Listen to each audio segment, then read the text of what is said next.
buenos días a todos. Hoy es domingo, día 11 de julio. Es el domingo 15º del tiempo ordinario.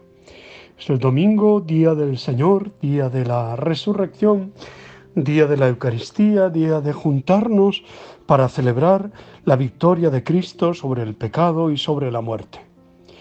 El 11 de julio es también la fiesta de San Benito Abad, compatrono de Europa, junto con otros santos. El gran padre y fundador del monaquismo en Occidente, fundador de los monjes benedictinos, los monjes negros. Luego hablaremos un poquito de él. Primero, como siempre, vamos al Evangelio de hoy, Marcos 6, 7 al 13. Jesús continúa asociando a su misión a los discípulos, a aquellos que él eligió para que estuvieran con él y para enviarlos a predicar. Según el esquema del Evangelio de Marcos, hasta ahora los discípulos han estado con Jesús, han aprendido viéndole, estando con él. Solo ahora los envía. Jesús, que llama y elige, también envía. El Maestro manda a sus discípulos a hacer fundamentalmente lo mismo que él ha venido haciendo desde el comienzo del Evangelio: predicar y curar. Se trata, pues, de proclamar el reino de Dios con palabras y con obras, teniendo como modelo al mismo Jesús. Él les ofrece las instrucciones para el camino. Lo primero que señala el pasaje es que Jesús los envió de dos en dos. En la antigüedad, los acontecimientos importantes eran confirmados al menos por dos testigos. Además, la otra persona servía de ayuda en el camino. Juntos podían intercambiar experiencias y trabajos. Uno de los rasgos del estilo de vida del misionero cristiano es el sentido comunitario. Llama la atención en este pasaje que Jesús envíe a los discípulos tan ligeros de equipaje, sobre todo cuando era habitual en aquella época preparar minuciosamente el viaje, con el fin de prever las posibles necesidades del camino. Además, el equipamiento de un enviado hablaba de la grandeza de su Señor, ropajes, riquezas. Encontramos aquí la segunda característica del misionero, la sobriedad. Debemos vivir en sobriedad, en austeridad. Así anunciaremos con el ejemplo que el Dios providente no abandona a los suyos y que el valor de su reino está por encima de cualquier tipo de riqueza. Ellos que nada llevan ofrecen una fuerza que todo lo desborda, la fuerza de Dios. El crecimiento de la Iglesia se apoyó en la acogida de los primeros cristianos. Ofrecían a los misioneros itinerantes. La hospitalidad fue muy importante para el crecimiento de las comunidades. En este aspecto que encontramos en este pasaje y que da pie a Marcos para hablar del rechazo con el que se encontrarán los mensajeros de la buena noticia. Los enviados no podrán hacer otra cosa sino aceptarlo y mostrar su gravedad.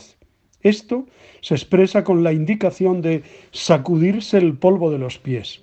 Era esta una costumbre que practicaban los judíos cuando volvían de tierras paganas.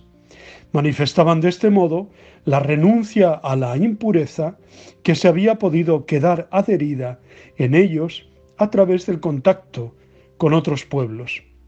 El gesto indicaría para los cristianos itinerantes que abandonaban el juicio de esas gentes a Dios porque habían rechazado la oportunidad de convertirse. Y el pasaje que estamos leyendo finaliza con un resumen de la misión de los 12, Ellos salieron a predicar la conversión, echaban muchos demonios, ungían con aceite a muchos enfermos y los curaban. Jesús entrega a los 12 su propia misión y autoridad, y ellos llevan a cabo la misión encomendada, siguiendo las instrucciones del Maestro. Dicha misión, con las instrucciones que la acompañan, conserva su sentido y el valor también para nosotros y para nuestras comunidades cristianas. Por tanto, la lectura del Evangelio nos invita a revisar desde dónde y cómo anunciamos hoy la buena noticia de Jesús. Todos los bautizados. Aunque no sabemos, aunque nos sabemos elegidos, llamados y enviados, con cierta frecuencia nos sorprendemos a nosotros mismos con actitudes y comportamientos que no son los de un evangelizador cristiano. Como un día con sus discípulos, también hoy el Señor nos da instrucciones concretas que nos sirvan para proclamar su mensaje, ¿no? Conviene no profesionalizar demasiado el anuncio de la palabra. De entrada, la misión es algo más que un trabajo, aunque evidentemente lo incluye, y abundantemente, por cierto. Es cierto también que es necesario hacer acopio de medios para llevar a cabo la misión de manera posible. Debemos formarnos para llevarla a cabo lo mejor que podamos, pero los medios que juntan al instrumento con Dios son más eficaces que los que le disponen para con los hombres. Por esto, no hay que olvidar que todo es iniciativa de Dios, pura gracia que se nos concede a nosotros, marcados por Cristo.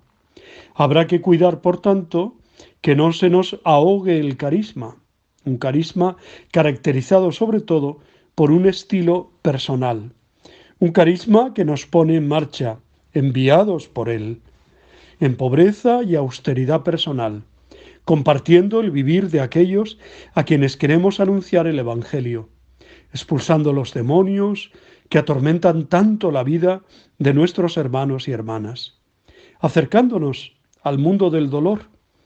Esto va más allá, mucho más allá, de ser meros profesionales de la palabra que dicen lo que tienen que decir porque toca, aunque a veces parezca que a ellos supuestamente todo esto no les concierna, ¿no?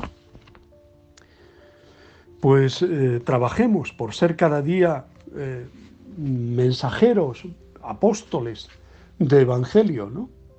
Y demos gracias al Señor por la elección y la llamada que ha hecho sobre cada uno de nosotros y el Espíritu Santo que nos concede para sacar todo este proyecto adelante. Decía que hoy también se celebra la fiesta de San Benito Abad. Padre del monaquismo occidental, decidió abandonar Roma y el mundo para evitar la vida licenciosa de dicha ciudad.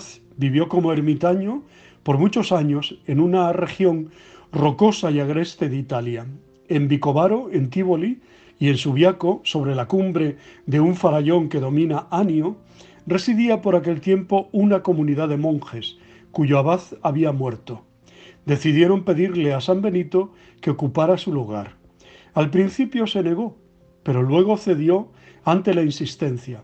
Pronto se puso en evidencia que las estrictas nociones de disciplina monástica que San Benito observaba no se ajustaban a ellos, porque quería que todos vivieran en celdas horadadas en las rocas.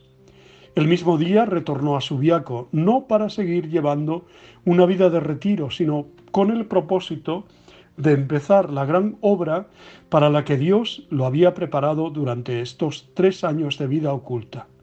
No tardaron en reunirse a su alrededor los discípulos atraídos por su santidad y por sus poderes milagrosos. San Benito se encontró entonces en posición de empezar aquel gran plan de reunir en aquel lugar a muchas y diferentes familias de santos monjes dispersos en varios monasterios y regiones, a fin de hacer de ellos un solo rebaño, según su propio corazón, para unirlos en una casa de Dios bajo una observancia regular y en permanente alabanza al nombre de Dios. Por tanto, colocó a todos los que deseaban obedecerle en los 12 monasterios de madera, cada uno con su prior, Él tenía la suprema dirección sobre todos y vivía con algunos escogidos, a los que deseaba formar con especial cuidado. A causa de algunos problemas con el sacerdote Florencio se trasladó a Monte Cassino. En esta región, sobre las ruinas del templo de Apolo, al que los habitantes de este lugar rendían culto, antes de su llegada, construyó dos capillas y la abadía de Monte Cassino, alrededor del año 530.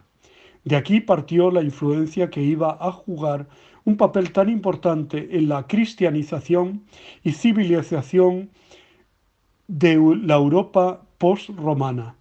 Fue tal vez durante ese periodo que empezó a concretizar su regla, en la que está dirigida a todos aquellos que, renunciando a su propia voluntad, tomen sobre sí la fuerte y brillante armadura de la obediencia para luchar bajo las banderas de Cristo, nuestro verdadero y único Rey.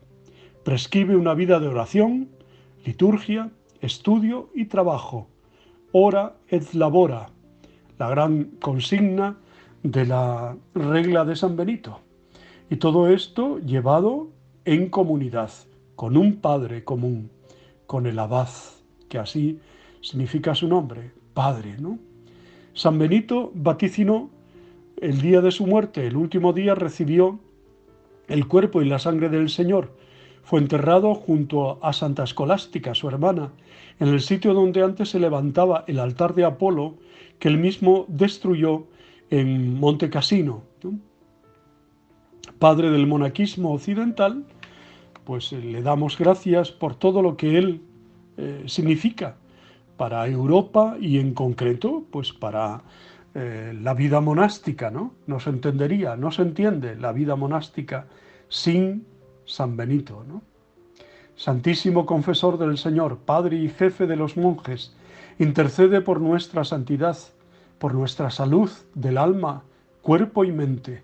Destierra de nuestra vida, de nuestra casa, las asechanzas del maligno. Líbranos de funestas herejías, de malas lenguas y hechicerías. Pídele al Señor, San Benito, que remedie nuestras necesidades espirituales y corporales. Pídele también por el progreso de la Santa Iglesia Católica y porque mi alma no muera en pecado mortal, para que así, confiado en tu poderosa intercesión, pueda, algún día en el cielo, cantar las alabanzas eternas. Jesús, José y María, sed la salvación del alma mía, ¿no? Muchos seguramente habréis oído hablar de la medalla de San Benito, ¿eh? La medalla que tiene dos caras. Por un lado está la imagen del Santo Patriarca y por el otro una cruz que a su alrededor lleva unas letras que son iniciales de la oración. Cruz Sancti Patris Benedicti, cruz del Santo Padre Benito. Cruz sacra sit mihi lux, mi luz sea la cruz santa. Non draco sit mihi dux, no sea el demonio mi guía. Va de retro Satanás, apártate Satanás. Nunquam suade mi vana, no sugieras cosas vanas. Sum mala que libas, pues maldad es lo que brindas. Ipse venena vivas, bebe tu mismo veneno.